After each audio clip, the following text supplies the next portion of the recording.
Olá, pessoal. Vamos lá. Como eu falei para vocês, eu estaria dividindo os vídeos para não ficarem tão longos, né? E vocês poderem acompanhar com mais tranquilidade. Continuando o seguro de pessoas, vamos falar um pouquinho agora do seguro de vida, que é uma subdivisão, né, da espécie seguro de pessoas. Quando nós falamos de seguro de vida, nós temos que lembrar aquilo que eu falei no comecinho de seguro de pessoas, que a pessoa pode realizar o seguro, né, segurando ou prevendo riscos para a própria vida, que essa pessoa vai ser o contratante e o segurado, como também a pessoa pode realizar um seguro, um contrato de seguro de vida de outra pessoa. Aí nós vamos ter três situações: o estipulante, né, que é o que vai fazer o contratar; o segurado, que é aquela vida, né, a pessoa de quem a vida vai ser segurada; e o segurador. Se vocês observarem, qual é a finalidade de um seguro de vida? É o pagamento de um valor, o pagamento de um prêmio que tem uma condição. Qual é a condição? A morte, o óbito do segurado. Então, esse seguro de vida, que é o seguro de vida tradicional, aquele que muitas pessoas já conhecem, ele é bem simples. Eu realizo o contrato de seguro, pago um valor de forma instantânea ou um valor mensal, para que, se porventura ocorrer, no momento em que ocorrer o meu óbito, a seguradora vai ter que pagar um prêmio, pagar um valor estipulado para aquele que estiver como beneficiário lá naquele contrato. Então, eu vou constar naquele contrato, eu vou indicar as pessoas que vão receber esse prêmio no momento em que a seguradora tenha que arcar com esse prêmio. E quando eu falo no momento em que a seguradora tem que arcar, é a condição morte. Segurador significa que a seguradora só vai ser obrigada a arcar com esse valor se ocorrer a morte, né, do segurado. Caso contrário, ela não tem a obrigação de arcar com esse valor. Quando nós falamos de seguro de vida, nós também temos que lembrar que é possível ser estipulado um prazo de carência, né? Eu faço um contrato de seguro de vida e dentro desse contrato de seguro nós colocamos um prazo de carência. Olha, prazo de 6 meses, se acontecer alguma coisa, a seguradora não é responsável. A partir de 1 ano que a seguradora vai ter a obrigação de pagar esse sinistro ou não, né? Então, há possibilidade sim. Mas, professora, se eu faço um contrato de seguro com um prazo de carência e dentro desse prazo de carência o segurado vem a óbito, a seguradora vai ficar com todo o valor? Não. A seguradora ela tem a obrigação de devolver ao beneficiário o montante dessa reserva. Aquele montante que se transformou numa reserva, mesmo dentro da carência, a seguradora tem que fazer a devolução para o beneficiário, até porque o segurado já foi a óbito, né? Então, a seguradora ela não vai pagar uma indenização para o beneficiário, ele vai devolver, ele vai restituir um valor pelo qual o segurado tinha pago nesse período de carência. Outra situação que nós precisamos visualizar quando nós falamos de seguro de pessoas e questão seguro de vida é que, em alguns casos, né, na maioria dos casos, é realizado o seguro de vida e já consta o nome dos beneficiários, o segurado já indica, né, já consta os nomes de quem será o beneficiário ou de quem serão os beneficiários se ocorrer o evento morte. Mas há situações em que não ocorre essa indicação no momento da formação do contrato. A questão é, se existe um contrato, o segurado pagou, cumpriu com a sua obrigação, ocorreu o evento morte, né? Que é uma condição para que a seguradora venha arcar com as consequências contratuais, ele tem que pagar o prêmio. Verifica-se o contrato e percebe-se que não existe nenhum beneficiário naquele contrato, não foi indicado. Não ocorreu uma indicação de quem vai ser beneficiado ou não com aquele contrato de seguro.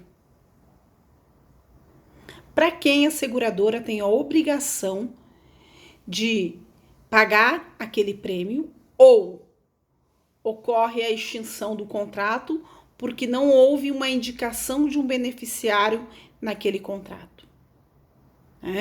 Então, para essa situação, se o contrato de seguro não estipular, não trazer, não indicar o beneficiário e ocorrer a condição morte, a seguradora ela mantém a sua obrigação de pagar o prêmio.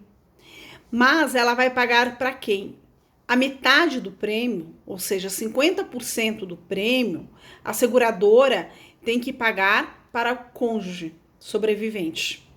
Aí ele vai ter que pagar para o cônjuge ou para a pessoa, para o companheiro, ele vai ter que pagar. E o restante para os herdeiros. Ele tem a obrigação de pagar para os herdeiros o restante dessa indenização. Vou retomar e vou frisar. Essa situação que eu acabei de passar para vocês só é possível se não tiver beneficiário indicado no contrato de seguro de vida, de seguro de pessoas. Porque se tiver beneficiário indicado no contrato, quem vai receber esse prêmio é o beneficiário que o segurado indicou no momento da contratação do seguro. Tem que ser obedecida, tem que obedecer a vontade manifestada do segurado no momento do contrato. Ok? Outra situação que vocês precisam deixar muito claro na mente de vocês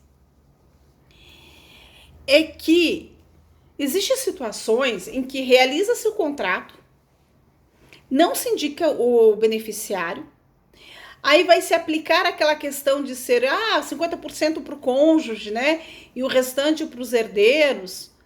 Mas quando a seguradora vai efetivar o pagamento, ela percebe que a pessoa não era casada, ou se foi casada, o cônjuge já veio a óbito, ou se parou judicialmente, porque um dos requisitos é pagar ao companheiro ou ao cônjuge desde que não separado judicialmente.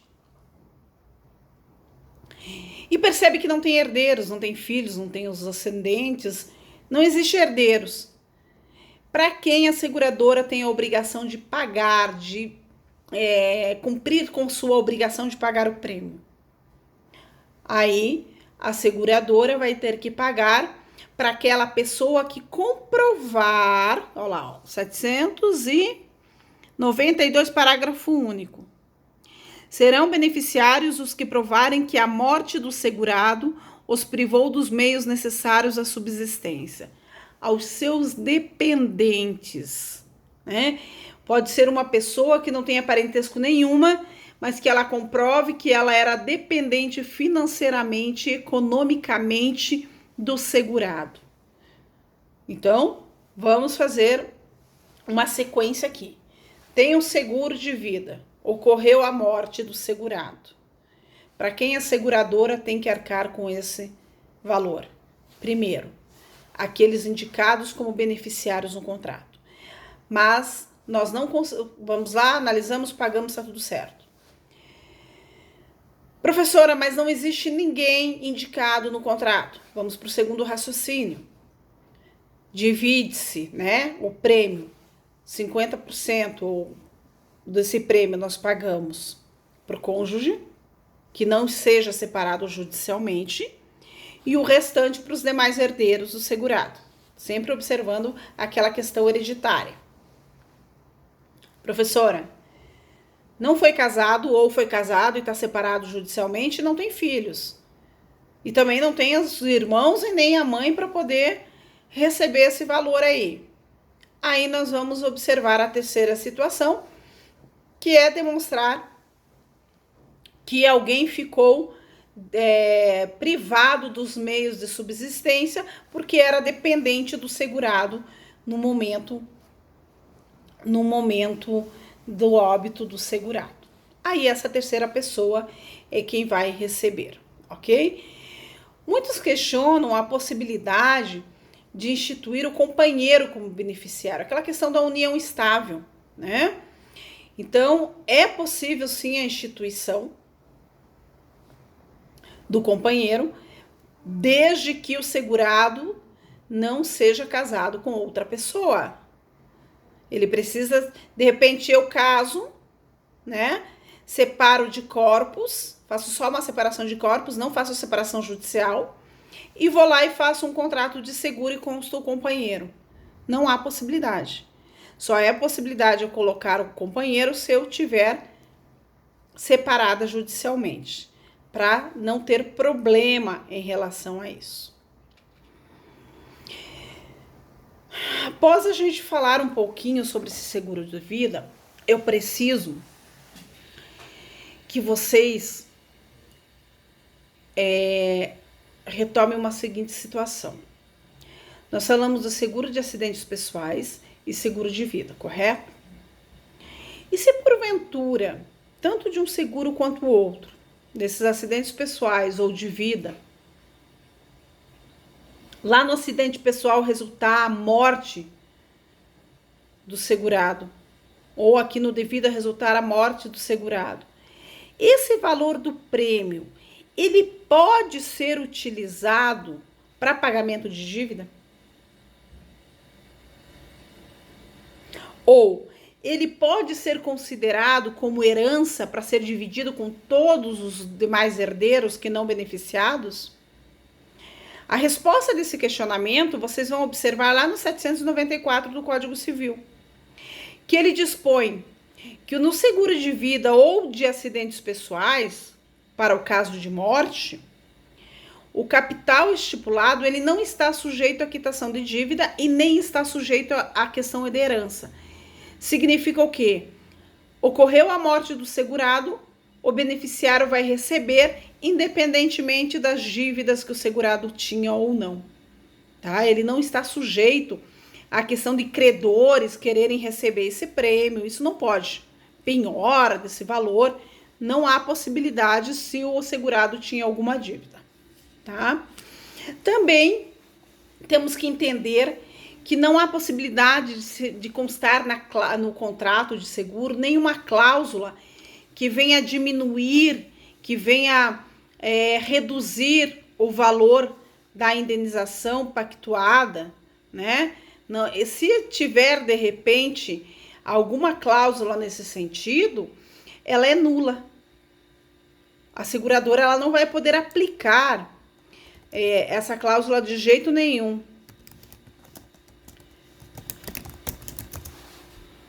Por quê? Porque ela é nula de pleno direito.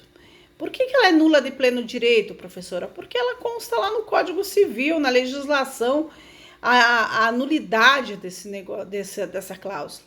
Ela vai estar ali, mas ela não vai gerar seu efeito, porque o próprio Código dispõe da inexistência de qualquer efeito de eficácia em relação a esse contrato, a essa cláusula. Professora, mas se existir essa cláusula, todo contrato é nulo? Não. Então, somente a cláusula em si é nulo. Ok? Superada essa questão desses tipos de seguro, nós vamos falar um pouquinho agora sobre o seguro de pessoas, a subespécie ou a sua divisão, que fala sobre o seguro de vida em grupo. seguro de sobrevivência odotal, né? Vamos falar antes desse seguro de sobrevivência odotal, para depois falar sobre o seguro de vida em grupo.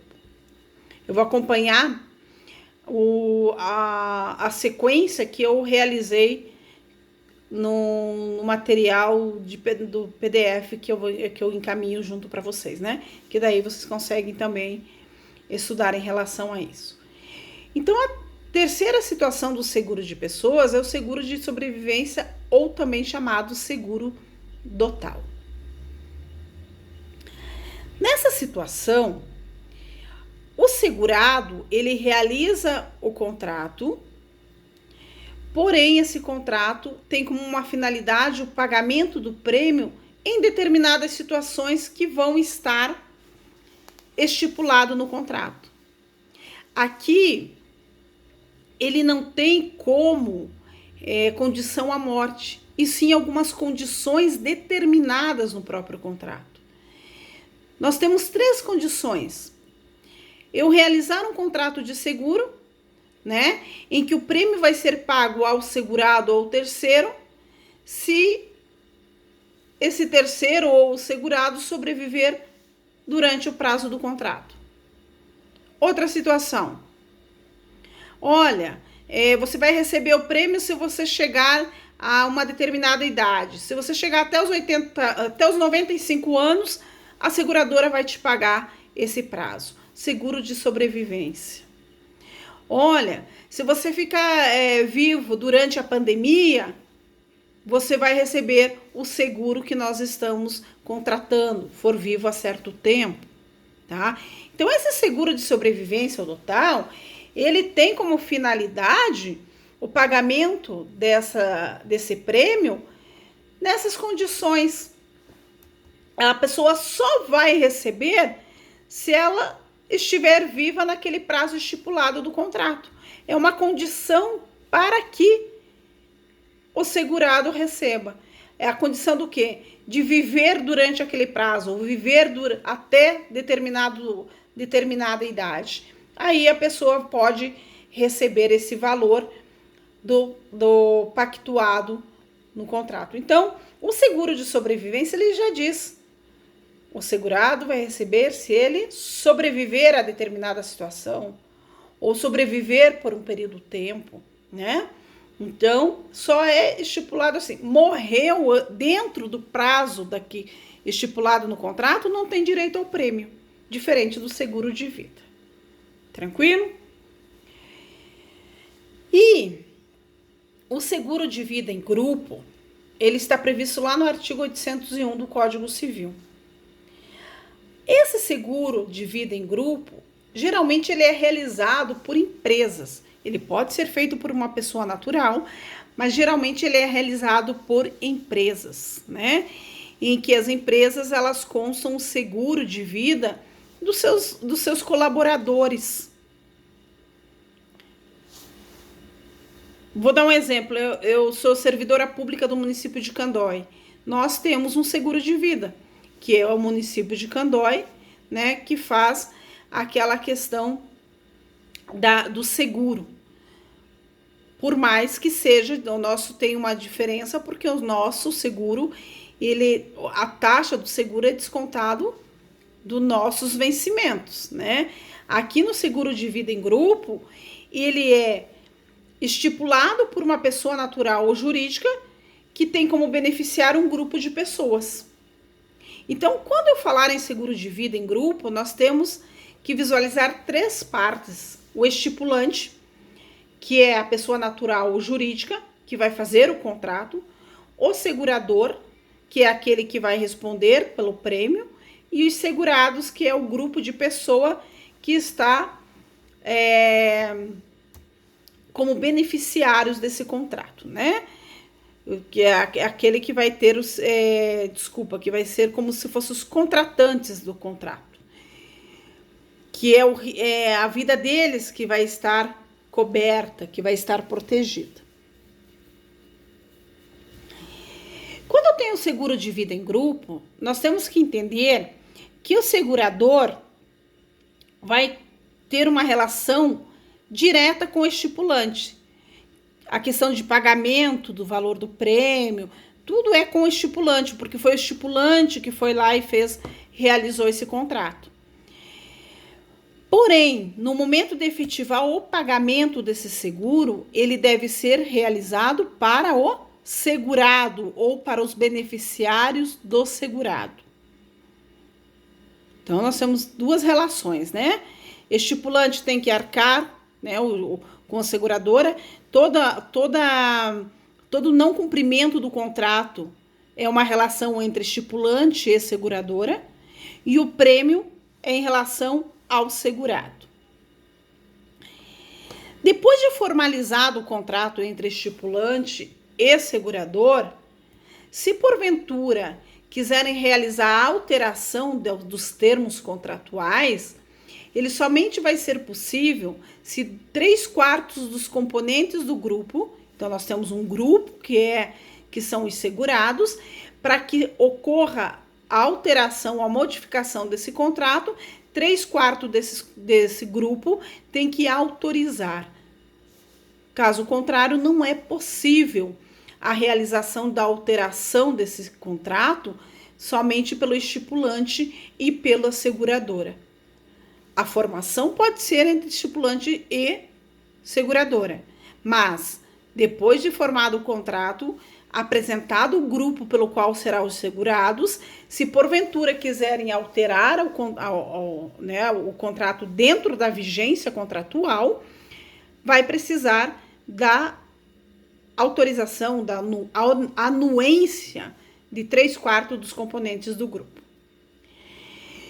Quando nós temos um seguro de vida em grupo, surge, além de todas as obrigações do segurado e dos segurados e da seguradora, surge uma obrigação específica do estipulante, que é apresentar uma relação mensal dos segurados.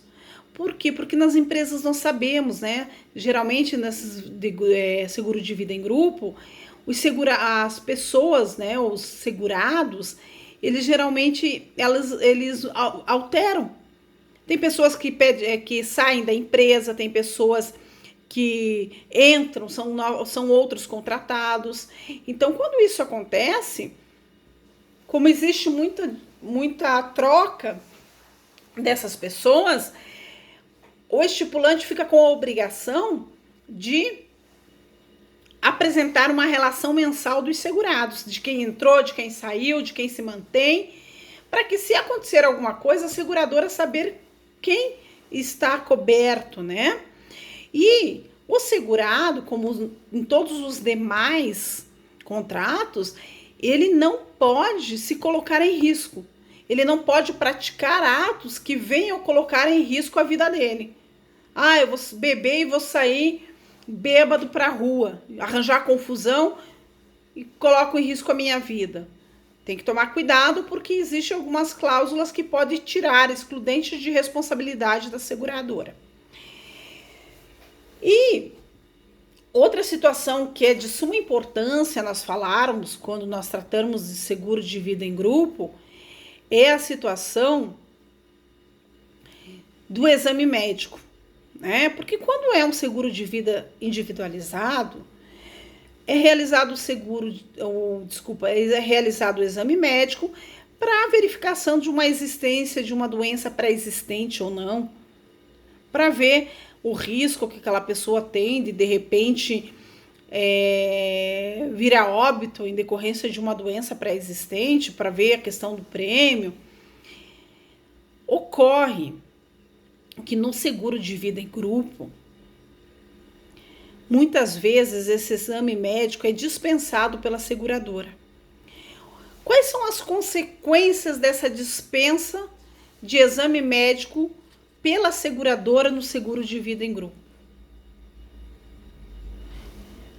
Primeira situação, a seguradora, se ela perguntar, porque ela faz um questionário, se de repente ela fizer uma pergunta, se ela questionar os segurados e os segurados de má fé, né, informarem a negativa da existência de doença pré-existente, e se porventura for feita uma perícia posterior e verificar a doença pré-existente e a má-fé do segurado, exclui a responsabilidade da seguradora.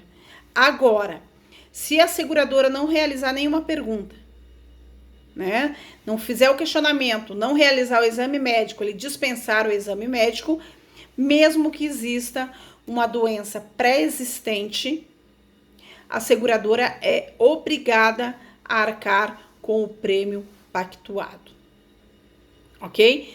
Como eu sempre falo, é a questão de boa-fé objetiva, lealdade contratual.